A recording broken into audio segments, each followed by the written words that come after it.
공동체를 유지하는 데는요, 다양한 요소가 있습니다. 조직의 안정을 위해서 위계 질서, 즉 계급, 직급이 있어야 되죠. 팀장, 상무, 이사 같은 자리가 여기 속해요. 어떤 상황에 어떻게 해야 된다 하는 규율도 있어야 됩니다. 공동체를 유지하는 이 다양한 요소 중에 가장 중요한 게 뭐냐? 그게 사람이에요. 팀장의 자리에 앉아 있는 사람이 어떤 사람이냐에 따라서 위계 질서도 규율도 재정립이 돼요. 같은 자리에서 같은 룰로 같은 일을 하는데도 누구냐에 따라서 전혀 다른 자리 같고 다른 룰 같고 다른 일 같아요. 같은 자리, 같은 룰, 같은 길인데도 사람에 따라서 전혀 달라 보이고 또 결과도 달라지는 겁니다. 이런 이유로 공동체 유지에 많은 요소들이 있지만 사람이 가장 중요하다고 그러는 거예요. 저만 이렇게 얘기하느냐?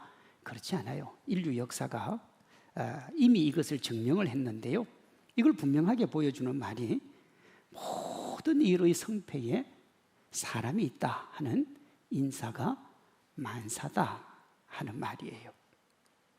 누구나 그 자리에 세우면 그 일을 할 것이다가 아니라 그 일을 해낼 사람을 적소에 세워야 된다는 거예요. 인사가 만사인 거죠. 물론 이렇게 얘기하는 사람도 있어요. 사람이 자리를 만든다. 사람이 자리를 만드는 경우도 있지만 어느 정도여야 되는 거지, 아예 수준이 안 되는 사람을 그 자리에 세워놓으면 공동체 망하는 거예요. 좋은 공동체는 적재적소에 필요한 사람을 세운 공동체예요. 답답한 공동체는 사람이 조직의 핵심이라는 것을 간과하고 적재적소를 가볍게 여겨요. 그럴 능력이 없는 사람을 친분이나 학연이나 지연으로 세웁니다. 제가 보니까 우리 국민이 사람을 세울 때 이렇게 세우는 경향이 좀 있어요. 정말 진지하게 생각해서 그 자리에 꼭 필요한 사람을 뽑아야 되는데 친분, 학연, 지연으로 대충 뽑아요. 그리고 4년 고민 열심히 합니다. 미국이 다 이렇다고 할 수 없는데 제가 한 4년을 사는 중에 몇몇 미국 친구들을 보니까요, 이분들은 선거할 때 거의 목숨 겁니다. 제가 있을 때 오바마 대통령 선거를 했는데 진짜 열정적으로 공부도 하고 노력도 하고 달려가요. 그리고 선거가 끝나면 4년 동안 잊어버리더라고요. 4년 잊어버려요. 왜? 저 사람이 잘 할 거니까. 정말 뽑을 때 열심히 뽑고. 근데 우리나라는 뽑을 때 대충 뽑고 4년 동안 정말 열심히 정치에 관여합니다. 대충 뽑으면 엄청나게 손해봅니다. 그러므로 그 자리에 필요한 사람을 잘 세우는 것은 아무리 강조해도 지나치지 않아요. 인사가 만사니까요. 그러니 정말로 사람은 잘 세워야 되는 거예요. 우리 교회가 곧 중직을 세웁니다. 이번에 지금 우리 교회에 꼭 필요하고 하나님께 칭찬받는 중직이 세워져서 우리 교회가 우리 교회의, 우리 시대의 안디옥 교회가 되기를 소망하는 마음이 간절합니다. 하나님이 합력하여 선을 이루시겠지만 현실적으로는 우리 마음, 우리 손에 달려 있는 거예요. 우리가 뽑으니까요. 자기 생각, 자기 마음대로 뽑고 하나님이 하셨다고 하면서 자신이 하나님이 되는 우를 범하면 안 돼요. 다시요. 자기가 친한 사람 뽑았어요. 자기 편한 사람 뽑았어요. 자기 마음에 드는 사람을 뽑았어요. 그리고는 하나님이 하셨다고 그래요. 그럼 내가 누가 되는 거예요? 내가 하나님이 되는 거예요. 자기 생각대로 뽑았잖아요. 진짜 하나님이 뽑았다고 할 거면 성경대로 뽑으려고 노력하고 성경대로 하려고 고민하고 발버둥 치고 난 다음에 하나님이 하셨다 그래야 돼요. 여러분, 자기가 자기 생각, 자기 마음대로 해놓고 하나님이 하셨다고 그러면 그가 하나님이 되는 거예요. 그런 우를 범하지 마시기를 바랍니다. 자기 생각 내려놓고 하나님 말씀에 따라 판단하고 결정해서 진실로 하나님이 뽑았다는 고백이 가득한 이번 가을 중직 선출 되기를 소망합니다. 그래 안 할 겁니까? 그렇게 하시기를 소망합니다. 오늘 설교가 그 도움이 될 수 있을 겁니다. 첫째, 중직을 세우는 이유입니다. 모든 자리 모든 직분은 그 직분이 있게 된 이유가 있습니다. 요즘 회사는 팀장 체제로 움직이죠. 그래서 어느 정도 시간이 흘러가면 자기가 팀장이 돼요. 그런데요, 처음부터 우리나라가 팀장 제도가 있었던 게 아니에요. 평사원, 대리, 과장, 부장 이렇게 올라갔다고요. 근데 그게 어느 날 팀장 체제로 바뀐 거예요. 그렇게 팀장 체제를 하게 된 이유가 있는 거죠. 중직도 마찬가지입니다. 중직이라는 자리가 있으니까 중직을 당연하게 여깁니다만 처음 중직이라는 직분이 세워진 이유가 있어요. 첫 중직이 안수 집사였는데 사도행전 6장 1절에서 6절에 보면 세워진 배경이 나옵니다. 12사도와 120명의 제자들이 열심히 복음을 전한 결과로 예루살렘 교회 교인 수가 수만 명에 이릅니다.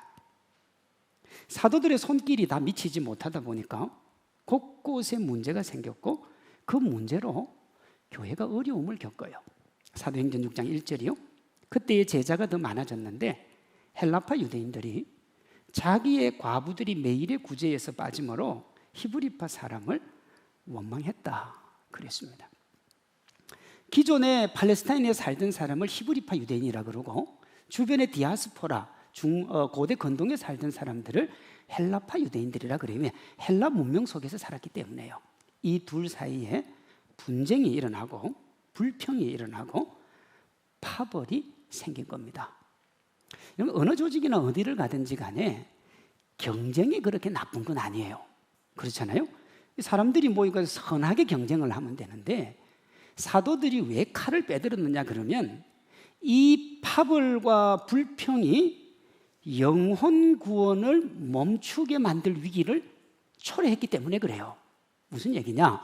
여러분 초대교회가 나가서 복음을 전하면 성도들이 그렇게 교회로 돌아왔는데 이 헬라파 유대인들하고 히브리파 유대인들이 분쟁을 일으키니까 더 이상 뭐가 안 돼요? 복음 사역이 확장이 안 되는 거예요. 그래서 사도들이요 이 문제를 해결하기 위해서 중직을 세워요. 사도행전 6장 2절입니다. 12사도가 모든 제자를 불러 이르되 우리가 하나님의 말씀을 제쳐놓고 접대를 일삼는 것이 마땅하지 아니하니. 제가 오늘 설교와는 그렇게 관련이 없습니다만은 자 여러분 보십시오. 사도들이 뭐라고 그러느냐 그러면 우리가 하나님의 말씀을 제쳐놓고 접대를 일삼는 것이 마땅하지 않다 그랬어요. 이게 무슨 얘기냐? 교회가 구제하는 것이 뭘 앞서지 못한다는 거예요. 말씀 사역을 앞서지 못한다는. 그러니까 교회에서 하는 모든 사역에 다 동등한 기준을 가지는 게 아니에요. 교회가 프라이오리티 정말 우선해야 되는 게 뭐라는 거예요? 말씀과 기도라는 거예요. 그건 어느 것과도 양보할 수 없는 거예요. 자 3절입니다. 형제들아 너희 가운데서 성령과 지혜가 충만하여 칭찬받는 사람 7을 택하라. 우리가 이 일을 그들에게 맡기고 우리는 오로지 기도하는 일과 말씀 사역에 힘쓰리라 그랬습니다. 보시면 중직은 교회의 필요에 따라 세워진 겁니다. 그 필요의 내용이 뭐냐? 사도들이 목회 본질에 집중할 수 있도록 사도들을 도와주는 거예요. 간단하게 말하면 중직은 사도들을 돕기 위해 세워진 직분이라는 거예요. 이것을 지금 우리에게 적용하면 중직의 역할은 목회자가 목회를 잘 하도록 돕는 겁니다. 목회자가 말씀과 기도로 영혼을 살리고 우리 성도들을 영적 성장과 성숙으로 이끄는데 집중할 수 있도록 돕는 역할을 하는 게 뭐라는 거예요? 중직이라는 거예요. 다시 사도행전 6장으로 가면 7 집사가 사도들이 말씀과 기도에 전념하도록 잘 도와요. 그 분쟁을 이 7명의 집사가 깔끔하게 해결을 합니다. 그 결과 교회에 안정이 찾아오고 이전처럼 다시 교회가 부흥을 해요. 사도행전 6장 6절 7절입니다. 사도들 앞에 세우니 사도들이 기도하고 그들에게 안수하니라. 하나님의 말씀이 점점 왕성하여 예루살렘에 있는 제자의 수가 더 심히 많아지고 허다한 제사장의 무리도 이 도에 복종하니라. 5장 끝에 보면 계속해서 교회가 늘어납니다. 근데 6장 1절에서 6절 사이에 분쟁으로 인해서 교회가 멈췄어요. 그런데 이 중직들이 교회 분쟁의 문제를 해결하니까 다시 교회에 어떤 일이 일어나느냐? 부흥의 역사가 일어나더라는 거예요. 여러분, 중직은 목회자가 목회 본질에 충실할 수 있도록 다른 일에 에너지를 쏟지 않도록 돕기 위해 세워진 직분이라는 거예요. 그렇게 하는 궁극적인 목적도 있죠. 그저 목회의 목사를 돕는 것 아니라 목적이 있다고요. 그 목적이 뭐냐 그러면 예수님이 주인 되시는 건강한 교회를 세우기 위함이에요. 오늘 읽은 에베소서 4장 11절 12절입니다. 여기 그는 예수님입니다. 그가 어떤 사람은 사도로, 어떤 사람은 선지자로, 어떤 사람은 복음 전하는 자로, 어떤 사람은 목사와 교사로 삼았으니 이는 그리스도의 몸을 세우려 함이라 그랬다고요. 주님의 몸을 세우는 거예요. 여러분, 중직은 생색내고 폼 잡는 자리 아닙니다. 권력이 아니라는 말이에요. 목회자가 말씀과 기도에 전념할 수 있도록 돕고 성도들의 영적 성숙과 성장을 돕는 자리예요. 적지 않은 한국 교회가요, 중직을 세울 때마다 시끄럽습니다. 시끄러운 것 자체가 잘못된 거예요. 절대 시끄러울 수가 없어요. 왜냐하면요, 자기를 내려놓고 하나님 섬길 사람을 세우는데 문제가 생긴다는 건 말이 안 돼요. 하나님 앞에 그렇게 열심히 살았던 사람이 사도 바울 아닙니까?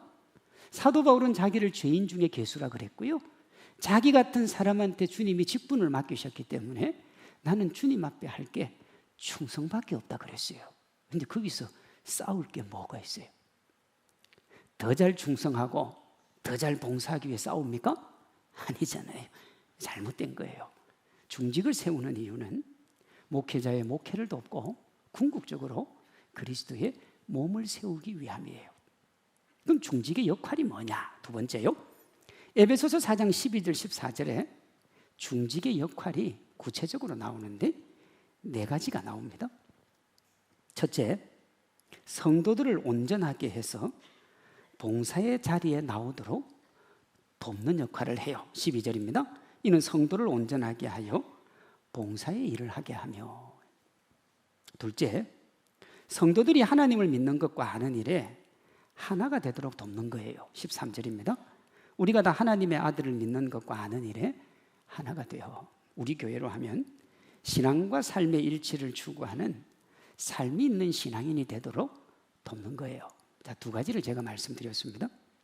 자, 성도가, 일반 평신도가 말입니다, 교회에 와서 봉사하도록 도우려면 중직이 먼저 뭐 하는 사람이어야 돼요?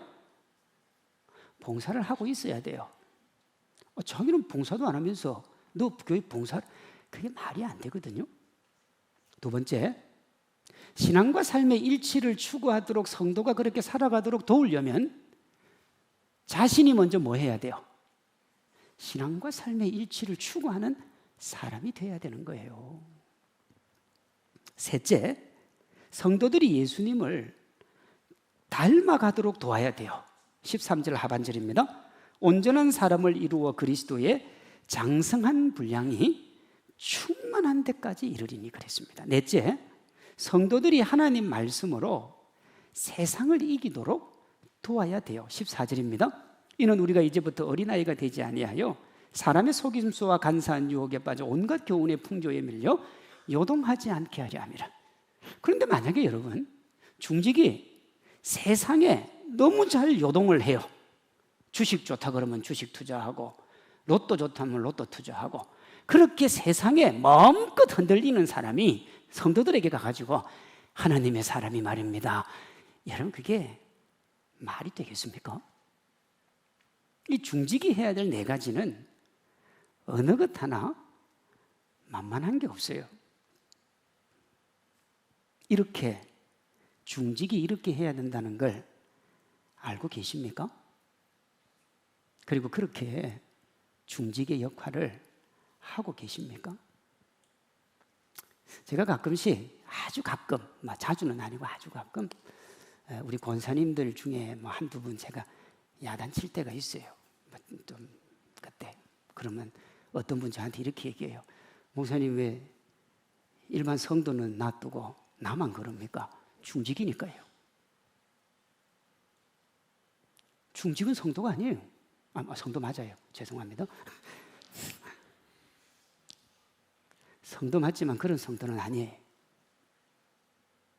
일반 평신도 서리 집사님은 야단 안 맞아도 돼요. 그러나요, 똑같은 행동을 중직이 하면 야단 맞아야 돼요. 여러분, 한 교회 오래 다녔다고 주는 게 중직이 아닙니다. 어떤 분은 어떤 사람은 나보다 늦게 왔는데 저 사람은 주고 나는 왜 안 주냐고. 중직이 그래 순서대로 주는 게 아니에요. 교회 다닌 지 얼마 되지 못했다고 받지 못하는 것도 아니에요. 중직의 기준이 뭐냐? 세 가지예요. 영적으로 성숙하냐? 예수님께 충성하고자 하는 마음이 있느냐? 그것을 삶으로 살아내는 제자도의 마음이 있느냐? 그게 자기 부인이란 말이에요. 이건 중직만이 아니고 모든 직분이 다 똑같아요. 중직은 성도들을 품고 안을 예수님의 마음이 있어야 돼요. 성도가 성숙하고 따라올 때까지 인내할 마음이 있어야 돼요. 더불어 하나님의 영광을 추구해야 됩니다. 그 목적은 그리스도의 몸을 세우는 거예요. 다시 에베소서 4장 11절입니다. 그가 어떤 사람은 사도로, 어떤 사람은 선지자로, 어떤 사람은 복음 전하는 자로, 어떤 사람은 목사와 교사로 삼았으니 이는 그리스도의 몸을 세우려 하심이라. 뒤쪽으로 가면 이렇게 되어 있어요. 세워진 몸을 자라게 하는 역할도 해야 되는 거예요. 예수님을 구주로 고백하는 이는 누구라도 위에 네 가지, 우리 교회로 하면 신앙과 삶의 일치를 추구하는 삶이 있는 신앙인이 되어야 되는 거예요. 그 중직은 이 역할을 잘해야 되는 겁니다. 여러분, 일반 성도는 본인 신앙생활만 챙겨도 돼요. 그러나 중직을 비롯한 모든 직분자들은 중간자의 역할을 해야 돼요. 이 중간자의 역할을 오늘 읽은 본문 16절은 이렇게 얘기해요. 그에게서 온몸이 각 마디를 통하여 도움을 받음으로 연결되고 결합되어 각 지체의 분량대로 역사하여 그 몸을 자라게 하며 사랑 안에서 스스로 세운다. 자, 중직과 일반 직분자의 역할이 뭐예요? 마디의 역할을 한다고요. 그러니까 성도와 성도와 목회자를 연결하는 마디, 쉽게 얘기하면 다리 역할을 한다고, 브릿지 역할을요. 연결 수단은 뭐냐 그러면 말씀으로 연결하는 거예요. 말씀으로. 그 연결의 결과가 뭐냐 그러면 성도와 목사 간에 말씀으로 하나가 되는 거예요. 첫 중직이었던 7 집사가 이렇게 했습니다. 공정한 구제로 서로를 향해 삿대질하던 성도들을 화목하게 만들었다고요. 맞죠? 그 결과 불신관계에 있던 사도들과 성도들도 하나가 되었습니다. 사도들은 왜 헬라파 유대인들을 챙기지 않고 히브리파만 챙기느냐고 헬라파 유대인들이 불평을 했는데 7 집사가 그 역할을 너무 잘해가지고 사도들까지 성도들과 하나가 되게 했다고요. 여러분, 이것이 성경이 말하는 중직의 역할입니다. 제가 전도사부터 지금까지 27년간 교회를 섬기고 있습니다. 적지 않은 기간입니다. 27년이면. 제가 그 기간 동안 성도들과 목회자들을 힘들게 하는 중심에 중직이 있는 것을 적지 않게 봤습니다. 무슨 대단한 권력을 가진 것처럼 성도를 함부로 대하고 목회자 깎아내리기 위해서 험담하고 비난하며 목회자와 성도 사이를 이간하는 상당수가 누구냐? 중직인 것을 제가 봤어요. 성도들은 이렇든 저렇든 목사를 존중하고 목사를 따라가려고 그러는데 네가 잘 몰라서 그렇지 그 목사가 말이야 이게 다 중직들이 합니다. 근데 그런 분들을 자세히 보면 하나 되게 하는 하나님의 말씀이 아니라 분열과 이간에 사람의 말을 계속해요. 하나님의 말은 없어요. 여러분, 교회는 사람의 말이 아니라 하나님의 말씀이 가득해야 돼요. 중직이 그런 역할을 하는 사람이에요. 말씀이 아니라 말하는 중직이 많은 교회는 시끄러울 수밖에 없어요. 어느 교회 가는데 시끄럽더라. 말이 많은 교회예요. 말씀은 없고. 하나님의 영광을 위한 사역이 아니라 자기를 드러내는 일을 하는 사람이 많은 교회는 시끄러울 수밖에 없어요. 중직은 험담하고 비난하며 서로 이간시키는 자리가 아니라 하나 되게 하는 자리예요. 중직이 성도들에게 갔는데 어느 성도가 교회를 비난하고 있으면 그렇게 하면 안 된다고 얘기해야 되는 사람이 중직이라고요. 우리 성도님들은 어떻게 알고 있습니까? 그리고 우리 중직이신 분들은 어떻게 알고 있고 또 어떻게 그 중직의 일을 감당하고 있습니까? 중직은 분열이 아니라 화합을 만드는 사람이에요. 셋째, 중직의 자격입니다. 디모데전서 3장에 중직의 자격이 나옵니다. 먼저 장로의 자격이 거기 나와요. 디모데전서 3장 2절이요. 감독은, 여기 감독이 장로예요. 책망할 것이 없으며 한 아내의 남편이 되며 절제하며 신중하며 단정하며 나그네를 대접하며 가르치기를 잘하며 술을 즐겨하지 아니하며 구타하지 아니하며 오직 관용하며 다투지 아니하며 돈을 사랑하지 아니하며 자기 집을 잘 다스려 자녀들로 모든 공손함과 복종하게 하는 자라야 할지며 또한 외인에게서도 선한 증거를 얻은 자라야 할지니 비방과 마귀의 올무에 빠질까 염려하라 그랬습니다. 간단하게 얘기하면 아무나 장로하면 안 된다 이 말이에요. 이어서 집사의 자격이 나와요. 8절입니다. 이와 같이 집사들도 정중하고 일구이연하지 아니하고 말 많은 사람 뽑지 말라는 거예요. 말 많은 사람은 안 돼요. 술에 임박하지 아니하고 더러운 일을 탐하지 아니하고 깨끗한 양심에 믿음의 비밀을, 이 믿음의 비밀이 뭐냐면 예수님 구주로 인정하는 사람이에요. 근데 둘 다 뭐가 나옵니까? 술 얘기가 나옵니다. 목사님 술에 임박하지 말라 그랬지. 이거 술 먹지 말라는 소리입니다. 목사님 사도 바울이 디모데한테 술 하라 그랬잖아요. 그건 네 건강을 위해서 술이 건강에 하라 그랬잖아요. 근데 요즘은요 그것보다 더 좋은 약들이 나와 있으니까 굳이 술로 약할 필요가 없어요. 아이고 목사님 뱀주 담아놓으면 그게 몸에 얼마나 좋은 줄 압니까? 그것보다 더 좋은 약이 많으니까요. 우리 교단 헌법에 권사의 자격이 나오는데 이렇게 되어 있습니다. 행위가 성경에 적합하고 교인의 모범이 되며 본 교회에서 충성되게 봉사하는 자 중에 선택한다. 아니 목사님, 장로하고 집사는 성경 예를 들고 왜 권사는 교단 헌법 예를 듭니까? 권사는 성경이 없습니다. 직분 자체가. 이건 요한 웨슬레가 1764년에 목사를 돕기 위해서 권사 제도를 만든 겁니다. 그게 이제 미국 감리교회로 갔다가 한국 감리교회로 왔고 1955년에 한국 장로교회가 이 권사 제도를 받아들인 거예요. 자 보십시오. 여러분 이 직분은 특히 중직은 교회의 필요에 따라 세워진 직분이에요. 제가 지금까지 말한 이 세 직분의 공통점이 뭐냐? 하나님을 잘 믿고 자기 관리 잘하고 섬김의 자세가 되어 있는 사람, 이런 사람이 직분자가 되어야 돼요. 자, 하나님 잘 믿고 자기 관리 잘하고 섬김의 자세가 된 사람.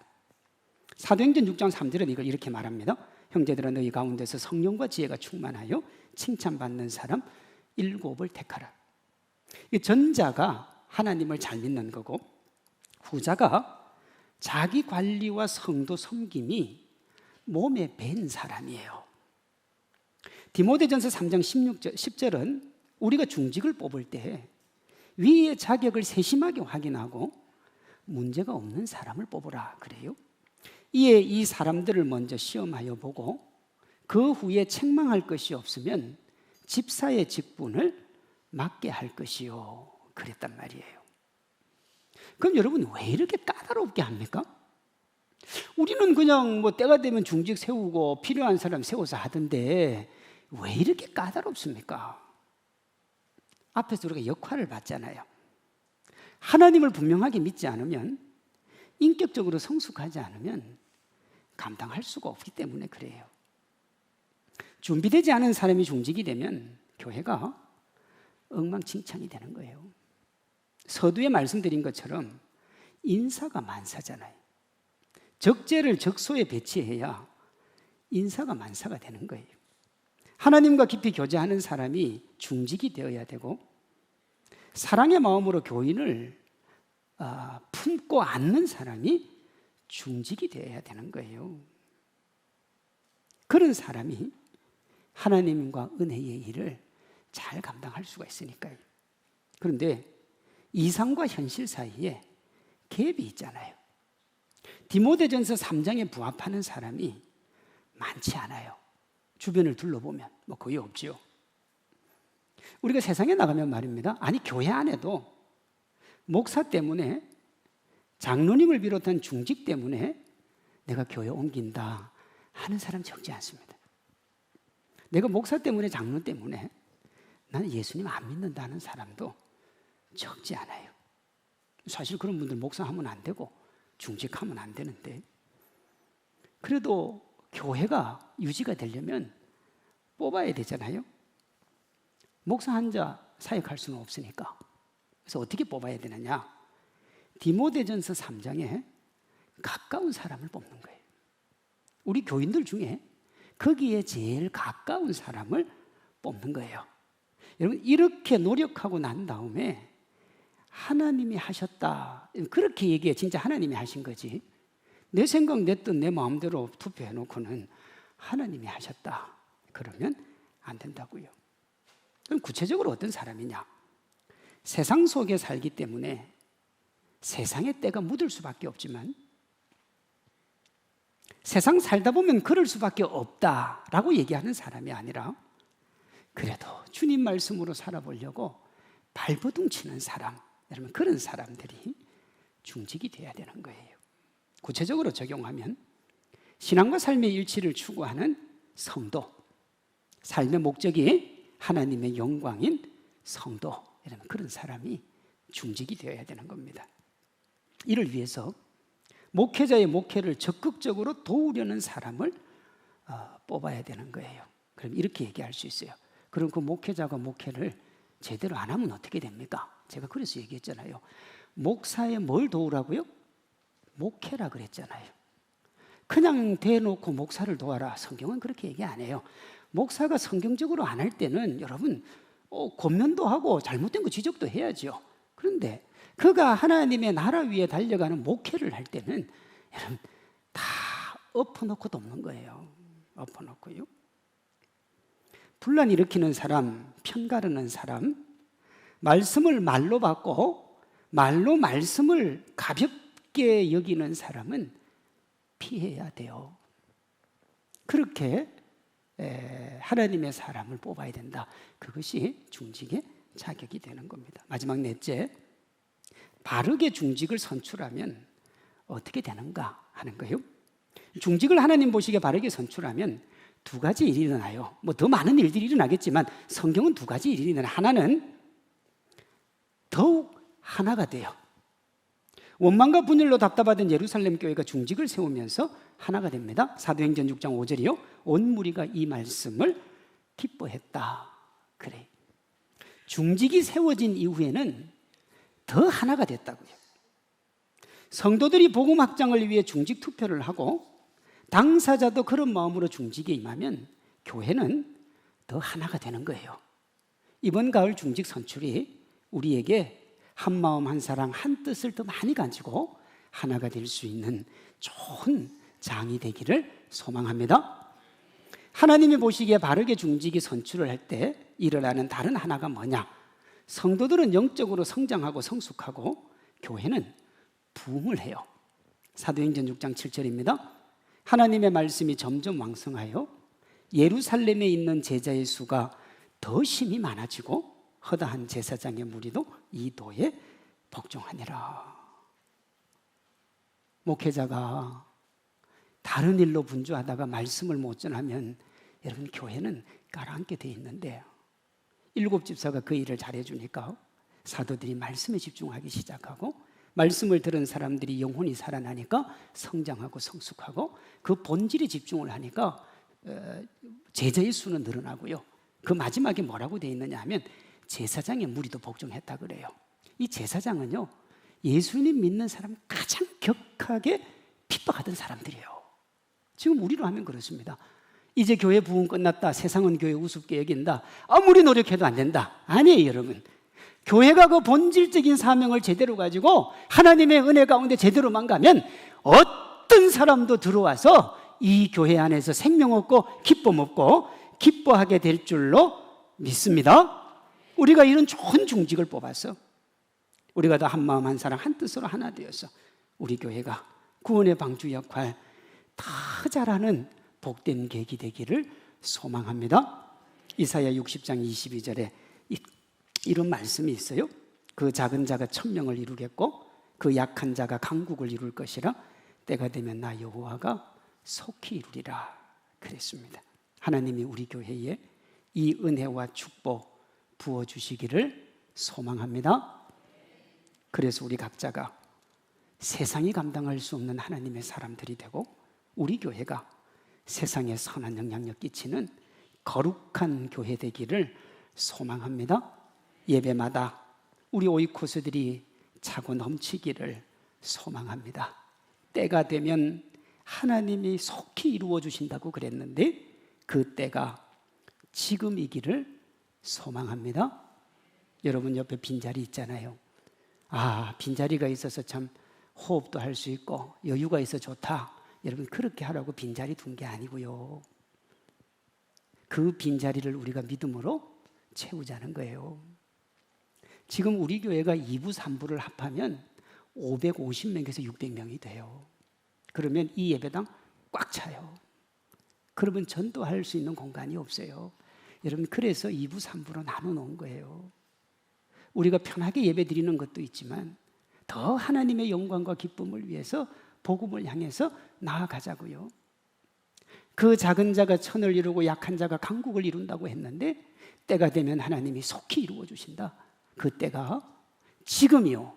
이 시대에 우리가 하나님을 섬기는 이때이기를 소망합니다. 저와 함께 이 꿈을 안고 달려갈 중직들이 세워지도록 기도하시고 그런 분들을 뽑아주시기를 바랍니다. 이미 중직이신 분들도 더 적극적으로 하나님 나라 확장을 향해 힘을 내주십시오. 우리 성도님들도 영적 성숙과 성장에 힘을 쏟고 영혼 구원에 적극적으로 동참해 주시기를 소망합니다. 그래서 진실로 우리 교회가 우리 시대의 안디옥 교회로 하나님이 기뻐하시는 멋지고 아름다운 교회 되기를 주님의 이름으로 축원합니다.